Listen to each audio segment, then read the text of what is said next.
Ngayong araw guys, dahil nga linggo ngayon, magsisimba nga ako. Di ko nga kasama yung pamilya ko kasi busy sila dito sa bahay. Tas yung iba naman nasa Manawan. Kaya ako lang muna. Lumabas na nga ako ng bahay namin. Tas nag-commute ng tricycle dito sa kapitbahay naming si Kuya Joel. Maya-maya nga guys, nandito na kami sa bayan ng San Jose City, Nueva Ecija. Tas nakarating na rin kami dito sa katedral kung saan ako nagsisimba. Kaya bumaba na ako at pumasok na. Magsisimba nga ako ngayon para humingi ng tawad sa mga nagawang kasalanan at magpasalamat.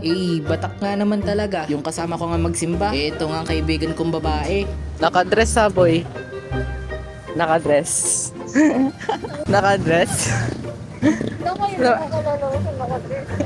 Pagkakita ko nga sa kanya, pumasok na ako mismo sa loob ng simbahan. Dito nga kami sa dulo nakaupo kasi ayaw ng kaibigan ko sa harap. Nahihiya daw kasi siya. Maya-maya nga guys, nag-start na yung misa. Kaya mamaya na lang muna ako mag-vlog kasi makikinig muna ako. Later. At natapos na nga yung misa, kaya lumabas na kami. Bago nga daw kami umuwi, tatambay nga muna daw kami sa night market. Tapos habang naglalakad nga kami, biglang sinabi ng kaibigan ko na nawawalan daw siya ng wallet.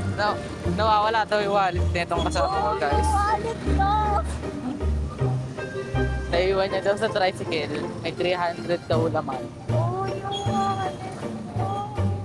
Saan mo kasi nalagay? Wala ngayon pa nga lang paala. Haktog ka. Kaya pag aalis kayo guys, lagi nyong ingatan yung mga dala nyong gamit. Lalo na yung dala nyong pera. Maglalakad nga lang kami papunta sa night market. At nakarating na nga kami dito sa night market. Dito nga kami sa taas ng night market tatambay. Tapos kala namin marami ng tao.